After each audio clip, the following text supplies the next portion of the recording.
Student, स्वागत है आप सभी का अपने YouTube चैनल पर। दोस्तों इस वीडियो में देखने वाले हैं कक्षा 10वीं त्रैमासिक परीक्षा 2022-23 हिंदी का पेपर देखने वाले हैं। दोस्तों आज का पेपर है 11 अक्टूबर का, तो वीडियो के अंत तक बने रहें। आज हम पूरा वीडियो में पूरा पेपर देखने वाले हैं। तो चलिए देखते हैं। पहला प्रश्न है आपका, सही विकल्प चुनकर लिखिए। सूरदास के गुरु थे तो कौन थे? आपको 4 ऑप्शन मिलेंगे। इसके बाद रहेगा आपका सेकंड वाला, शिव धनुष के टूटने पर क्रोधित हो उठे थे तो कौन हो उठे थे? इसके बाद आपका रहेगा तीसरा क्वेश्चन, नेताजी की मूर्ति पर चश्मा कौन लगाता था? इसके बाद आपका अगला आता है क्वेश्चन फोर्थ वाला, रुद्र रस का स्थायी भाव होगा। छंद के प्रमुख तत्व माने जाते हैं। छंद के कितने तत्व माने जाते हैं? आपको ऑप्शन दिए गए हैं। इसके बाद आपका क्वेश्चन छठवा आएगा, एक से अधिक अर्थ व्यक्त करने वाले शब्द क्या कहलाते हैं? एक से अधिक अर्थ व्यक्त करने वाले शब्द क्या कहलाते हैं?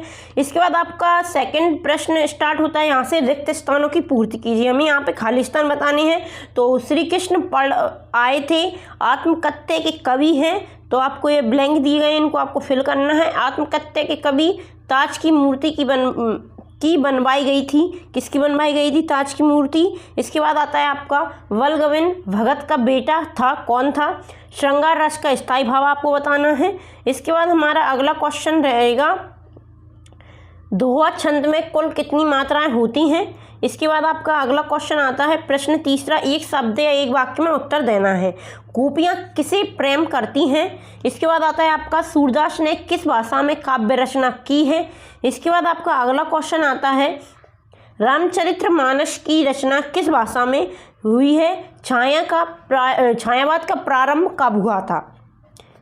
इसके बाद आपका फोर्थ क्वेश्चन आता है, सही जोड़ी बताइए। तुलसीदास जी, जयशंकर प्रसाद। इसके बाद आता है आपका बाल गोविंद भगत, नेताजी की प्रतिमा, राम लक्ष्मण या परशुराम संवाद। ये आपका दिया गया है इस साइड का, आपको इसके आंसर इनमें से देख के बताने हैं। इसके बाद आपका प्रश्न पांचवा स्टार्ट होता है, सत्य सत्य सही गलत आपको बताने हैं। श्री कृष्ण ने गोपियों के पास उद्धव को भेजा था।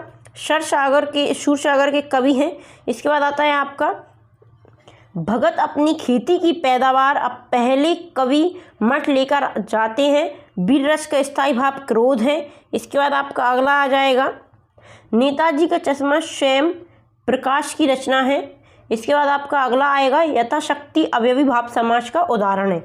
इसके बाद हमारे यहाँ से प्रश्न स्टार्ट होते हैं। प्रश्न छठवें से, उद्धव द्वारा दिए गए योग के संदेश ने गोपियों की विरगनी में घी का काम कैसे किया? आपको बताने 2 अंकों की एक प्रश्न है। इसके जवाब मिलेगा आपको, अवधी भाषा आज किन किन क्षेत्रों में भूली जाती है? इसके बाद आपका 7वां प्रश्न रहेगा, गोपियों द्वारा उद्धव को भाग्यवान कहने में क्या व्यंग निहित था? इसका जवाब मिलेगा आपको, कवि आत्मकथा लिखने से क्यों बचना चाहते हैं? इसके बाद आपका 8वां प्रश्न आता है, भगवत की पुत्रवधू उन्हें अकेला क्यों नहीं छोड़ना चाहती थी? इसका जवाब मिलेगा आपको, सेनानी ना होते हुए भी चश्मे वाले को लोग कैप्टन क्यों कहते थे? इसके बाद आपको प्रश्न 9वां आता है, कहानी और उपन्यास में कोई 2 अंतर बताइए। कहानी और उपन्यास में आपको 2 अंतर बताने। इसके बाद आपका अथवा में मिलेगा, भक्तिकाल की कोई 2 विशेषताएं बताइए। छायावाद की, भक्तिकाल की, आपको ये विशेषताएं आपने कर ली होंगी, एक बार रिवाइज जरूर कर लें। इसके बाद आपका अगला क्वेश्चन आता है 10वां क्वेश्चन है आपका, छंद किसे कहते हैं? ये कितने प्रकार के होते हैं? ध्रुव छंद के लक्षण उदाहरण सहित आपको बताना है। अथवा में आपको 2 क्वेश्चन मिलेंगे। इसके बाद आपको 11वां प्रश्न आता है, महाकाव्य और खंडकाव्य में कोई 2 मुख्य अंतर बताइए। खंडकाव्य और महाकाव्य वाला इंपॉर्टेंट, बहुत ही इंपॉर्टेंट क्वेश्चन है दोस्तों। तो ये क्वेश्चन हर बार पूछा जाता है। इसके जवाब मिलेगा आपको, काव्य की परिभाषा लिखिए और उसके भेद बताने हैं आपको। काव्य की परिभाषा और काव्य के कितने भेद होते हैं। इसके बाद आपका प्रश्न 12वां है, वीर रस की परिभाषा लिखते हुए एक उदाहरण देना है। अथवा में मिलेगा आपको, श्रृंगार रस के कितने भेद होते हैं, या श्रृंगार रस का उदाहरण सहित आपको परिभाषा भी पूछ सकते हैं। इसके बाद आपका आता है 13वां प्रश्न, निम्नलिखित में से किन्हीं 2 का संधि विच्छेद कर नाम लिखना है आपको। हिमालय, जगदीश, मनोरथ, आपको 3 शब्द दिए गए हैं, इनको आपको संधि विच्छेद कर संधि का नाम बताना है। इसके जवाब मिलेगा आपको, निम्नलिखित में से किन्हीं 2 का समास विग्रह करना है आपको। राजभवन, चौरा या रात दिन, आपको इनका समास विग्रह करके समास का नाम लिखना है। इसके बाद आपका प्रश्न 14वां आता है, निम्नलिखित मुहावरों का अर्थ लिखते हुए वाक्यों में प्रयोग कीजिए। घी के दिए जलाना, आंखों का तारा होना, और अथवा मिलेगा आपको निपात शब्द किसे कहते हैं, उदाहरण द्वारा समझाना है आपको। इसके बाद दोस्तों अपना 15वां क्वेश्चन रहता है, निम्नलिखित श्री कृष्ण के अनेकों नाम है, वह एक आंख से काना है, अथवा मिलेगा आपको निम्नलिखित वाक्यांशों के लिए एक शब्द लिखिए। इसके बाद हमारा अथवा में आपका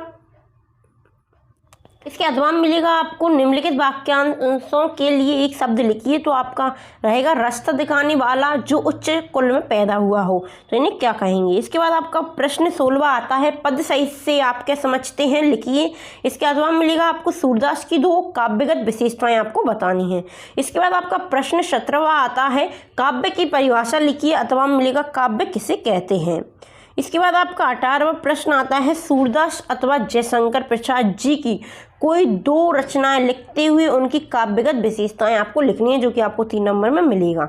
तो सूरदास जी या जयशंकर प्रसाद, आप एक इनमें से दोनों में से एक की लिखनी है आपको। इसके बाद आपका 19वां प्रश्न आता है, स्वयं प्रकाश अथवा राम वृक्ष वैनीपुरी जी की कोई 2 रचनाएं लिखते हुए उनके साहित्यिक विशेषताएं आपको लिखनी है। ये भी आपका 3 नंबर का रहेगा, दोनों में से आपको एक की लिखनी है। इसके बाद आपका प्रश्न 20वां आता है, निम्नलिखित में से किन्हीं एक विषय पर अनुच्छेद लिखिए। राष्ट्रीय एकता या मेरा विद्यालय, अथवा मिलेगा आपको नेताजी का चश्मा पाठ का आपको उद्देश्य बताने। आपको 3 नंबर का ये प्रश्न रहेगा आपका। इसके बाद आपका प्रश्न 21वां आता है, निम्नलिखित अपठित गद्यांश को पढ़कर पूछे गए प्रश्नों को आपको बताना है। आपका ये गद्यांश दिया गया है अपठित गद्यांश, जिसको आपको पूरा रीड करना है, और जो क्वेश्चन दिए गए हैं इनको आपको इन्हीं में से आपको आंसर लिखने हैं। तो पहला क्वेश्चन है, उपयुक्त गद्यांश का उपयुक्त शीर्षक लिखना है आपको। यथार्थ मनुष्य किसे कहा जाता है, उक्त गद्यांश का सारांश लिखना है आपको। 4 नंबर में आपका ये प्रश्न रहेगा। इसके अथवा में मिलेगा आपको निम्नलिखित अपठित गद्यांश को पढ़कर पूछे गए प्रश्नों के उत्तर दीजिए। तो यह भी आपको अपठित गद्यांश दिया गया है, इसमें आपको प्रश्न मिलेंगे, इसी प्रकार आपको करना है जी। 2 मिलेंगे आपको, अथवा मिला है जी, मनुष्य को क्या करना चाहिए। इसके बाद आपका सेकंड हो जाएगा, आदमी का जन्म किस उद्देश्य से हुआ है, इस पद्यांश का शीर्षक बताना है आपको। इसके बाद आपका 22वां प्रश्न रहेगा, अपने प्राचार्य को शाला छोड़ने पर मतलब स्थानांतरण प्रमाण पत्र देने हेतु आवेदन पत्र लिखना है आपको टीसी के लिए। इसके बाद आपका रहेगा इसके अथवा में, प्रथम श्रेणी में उत्तीर्ण होने पर अपने मित्र को बधाई पत्र लिखना है आपको, अथवा मिलेगा ये प्रश्न। इसके बाद आपको प्रश्न 23वां आता है, निम्नलिखित में से किसी विषय पर 100 से 120 शब्दों में सरगर्भित निबंध लिखिए। आपको 4 टॉपिक दिए गए हैं, विद्यार्थी जीवन और अनुशासन, स्वच्छ भारत अभियान, पर्यावरण प्रदूषण एवं निदान, मेरा प्रिय खेल। आपको इनमें से किसी एक टॉपिक पर आपको निबंध लिखना है। तो दोस्तों ये था आपका कक्षा 10वीं हिंदी का पेपर, जो कि आपका आज है 11 अक्टूबर, आज का पेपर है। दोस्तों आपको वीडियो कंप्लीट देखनी है और इसका पूरा हल करना है। आपको बहुत सारे क्वेश्चन हो सकता है आपको यही पेपर देखने को मिल जाए। तो वीडियो कैसी लगी कमेंट करके बताइए, और अभी तक आपने i2 स्टडी टीम को सब्सक्राइब नहीं किया तो चैनल को सब्सक्राइब कर लें। वीडियो को ज़्यादा से ज़्यादा दोस्तों शेयर कर दीजिए, और आप पूरी वीडियो को एंड तक देखने के लिए धन्यवाद। तो चलिए मिलते हैं अगले वीडियो में। Thank you.